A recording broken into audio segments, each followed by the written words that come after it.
28-കാരനായ യുവാവിൽ ഇടുപ്പുകളിലെയും അസ്ഥിനാശത്തിന് അപൂർവ ശസ്ത്രക്രിയ. Thrissur government medical college ആശുപത്രിയിൽ 12 മണിക്കൂറിലേറെ നീണ്ട സങ്കീർണ ശസ്ത്രക്രിയ വിജയകരമായി പൂർത്തിയാക്കി.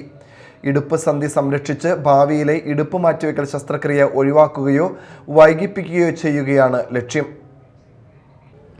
രക്തയോട്ടക്കുറവ് മൂലമുണ്ടാകുന്ന അസ്ഥിനാശമായ അവാസ്കുലാർ നെക്രോസിസ് ഓഫ് ഹിപ്പിന് ചികിത്സ തേടിയ മണ്ണുത്തി സ്വദേശിയായ 28-കാരനിലാണ് തൃശൂർ ഗവൺമെന്റ് മെഡിക്കൽ കോളേജ് ആശുപത്രിയിൽ അപൂർവ ശസ്ത്രക്രിയ വിജയകരമായി നടത്തിയത്. യുവാവിന്റെ വലത് ഇടുപ്പിൽ രോഗം 3-ാം ഘട്ടത്തിലും ഇടത് ഇടുപ്പിൽ 2-ാം ഘട്ടത്തിലുമായിരുന്നു. പ്രായം പരിഗണിച്ച് ഇടുപ്പ് സന്ധി സംരക്ഷിക്കുകയും ഭാവിയിൽ ഹിപ്പ് റീപ്ലേസ്മെന്റ് ശസ്ത്രക്രിയ ഒഴിവാക്കുകയോ പരമാവധി വൈകിപ്പിക്കുകയോ ചെയ്യുകയായിരുന്നു ചികിത്സയുടെ ലക്ഷ്യം.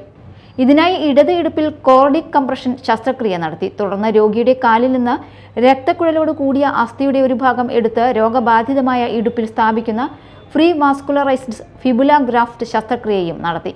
12 മണിക്കൂറിലേറെ നീണ്ട ശസ്ത്രക്രിയയിലൂടെയാണ് രക്തക്കുഴലോട് കൂടിയ അസ്ഥി മാറ്റിവെക്കൽ പൂർത്തിയാക്കിയത്. സൂക്ഷ്മ രക്തക്കുഴൽ ശസ്ത്രക്രിയയിലൂടെ പുതിയ അസ്ഥിഭാഗത്തിലേക്കുള്ള രക്തയോട്ടവും പുനഃസ്ഥാപിച്ചു. പ്ലാസ്റ്റിക് സർജറി വിഭാഗത്തിലെ professor Kalesh, doctor Roshjo, doctor Suneesh എന്നിവരും അസ്ഥിരോഗ വിഭാഗത്തിലെ professor Manoj MK, doctor Dineep, doctor Prijith, doctor Amal Jose എന്നിവരും ശസ്ത്രക്രിയയിൽ പങ്കെടുത്തു. അനസ്തീഷ്യ വിഭാഗത്തിലെ പ്രൊഫസർ അമ്മിണിക്കുട്ടി, ഡോക്ടർ ട്വിങ്കിൾ എന്നിവരും നഴ്സുമാരായ രമ്യ, മഞ്ജുഷ, നിഷ എന്നിവരും ചികിത്സാ സംഘത്തിന്റെ ഭാഗമായി. ഇടുപ്പ് സന്ധി സംരക്ഷിച്ച് യുവാവിന്റെ ഭാവി ജീവിതം കൂടുതൽ സുഗമമാക്കുക എന്ന ലക്ഷ്യത്തോടെ നടത്തിയ സങ്കീർണ ശസ്ത്രക്രിയ വിജയകരമായത് തൃശൂർ ഗവൺമെന്റ് മെഡിക്കൽ കോളേജിന്റെ ചികിത്സാ രംഗത്തെ ശ്രദ്ധേയ നേട്ടമായി. Media time, Thrissur.